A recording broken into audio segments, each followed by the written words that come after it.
Food is Made with Love. I'm Lolly Rupert, and today I'm going to show you how I clean my fruit.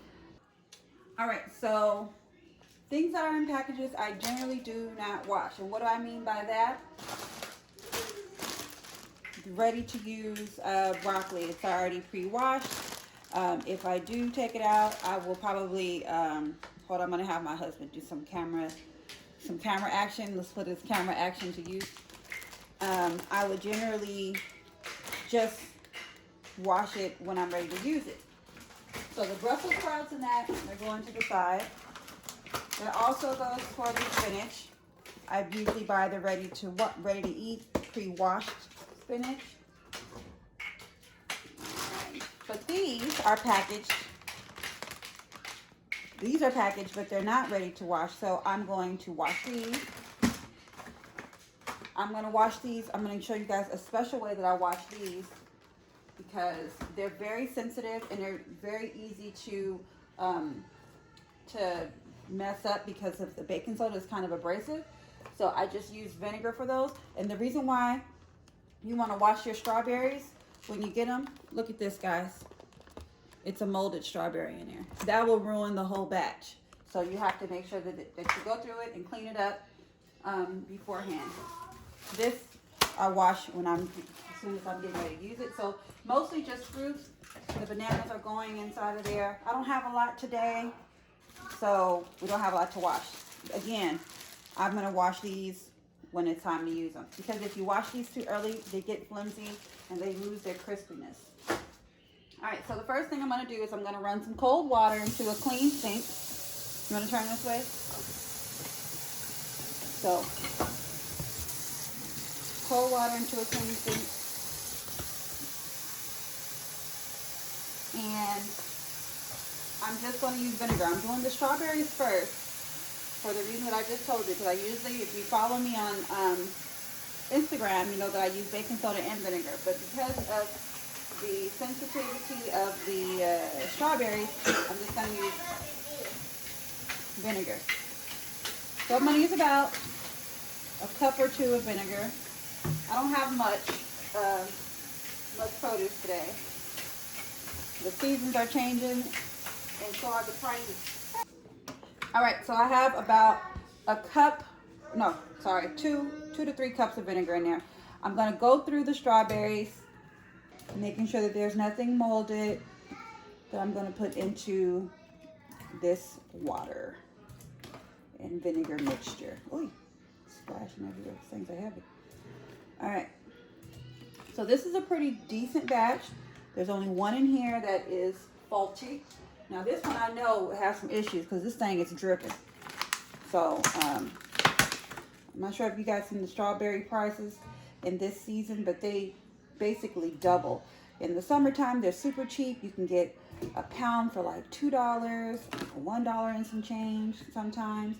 But in the fall and winter, the prices start to go up and they become a lot more pricey. So for instance, 2 pounds of strawberries was about $8. So yeah, see, this is gross. This is nastiness. So I'm gonna take this, get these little nasties, and put these into the trash.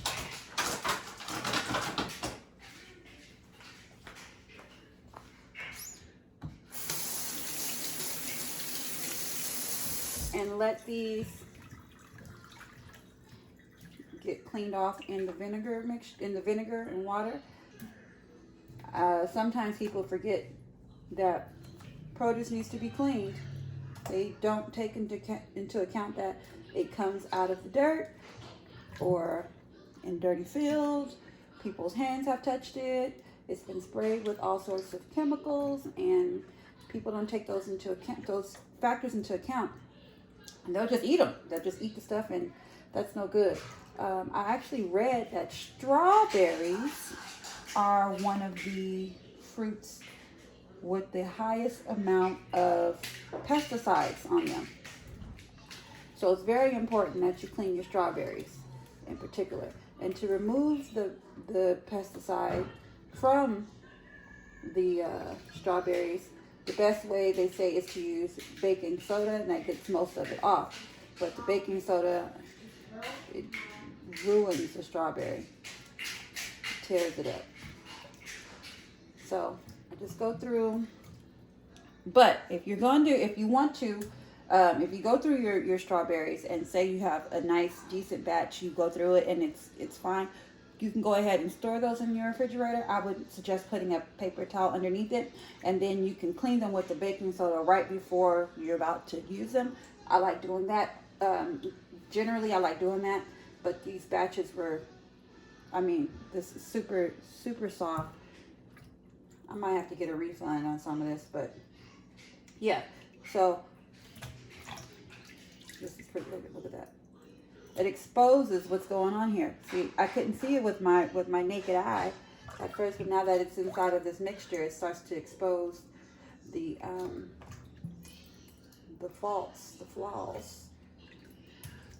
They're all squeaky clean feeling, and so now I'm just going to rinse them and put them onto a paper towel. I generally let these sun dry because they are so delicate, and just the slightest things, especially after being in the mixture, can cause abrasions.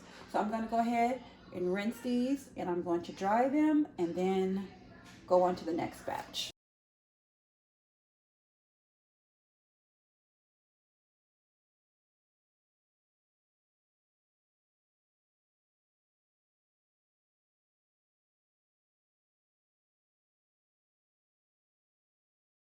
Okay, so now I have my water running from the next batch, nice and cold. And what we're going to do is we're going to add again about 2 cups of vinegar.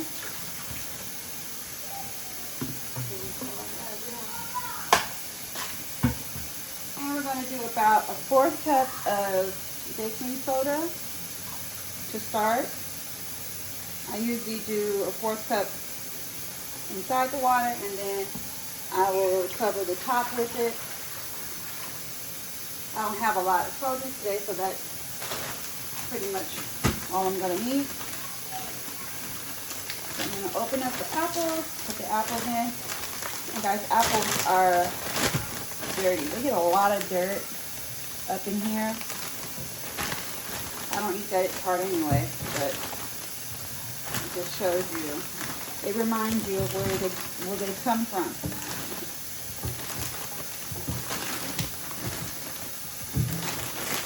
And I have some plums.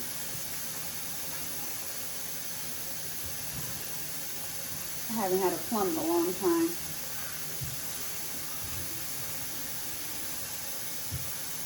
That's probably enough water. So much packaging. And I have avocados. Now, although we don't eat the skin of the avocado, I do store them in my refrigerator once they are ripe. Oh, I have a lot of good ones this time. So, I don't like all that dirt in my refrigerator. So I go ahead and put them in there. Y'all, I'm trying to tell you, fruits and vegetables are very, very dirty. And that's not a bad thing. It's just, you know, just what it is. All right, and then I have oranges. Now, the same thing with the oranges. Check this out, guys. There's been so many times I buy them in the bags like this for my kids. Usually the halos. These are the cuties. I usually get the halos. And what happens is, some of these, if you just leave it in the bag, you'll find that there's one that's in there that's rotten. 2 that's in there that's rotten, molded. And that stuff spreads. So you want to make sure, or sometimes they even have holes inside of it. So you want to make sure that all your produce is getting clean, so you don't, it helps preserve the life, basically, of your batch. So this feels like it has a hole. I don't want that one. And then what happens is, once you take it out of the water, it exposes what you've mixed. So that, I like that about this method. I actually learned the vinegar method from an old friend on Instagram. And then I learned about the baking soda on Facebook.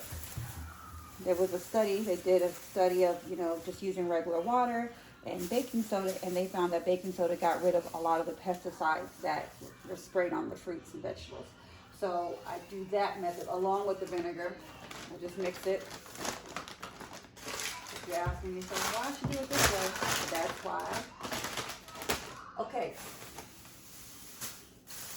I'm going to show you also how I wash my cilantro. I'm going to do another video on how I store my cilantro. As a matter of fact, I'll do that while these are sitting in here. I'm going to dip the cilantro into the mixture and just shake it, because you have to clean this delicately too. So I just get that in there. Then I go and I rinse it off, all while this is, you know, being cleaned. Thank you.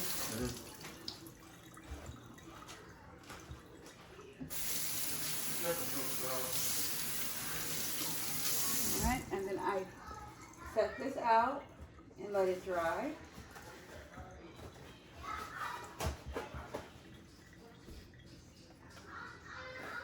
Just like that. Spread it a little bit. The way I store it, you don't want the leaves to be too dry. So you want to preserve some of that moisture, so you don't have to spread it too much. You just want most of that stuff to be out. Matter of fact, you can just flip it or pat dry with the paper towel. All right, and then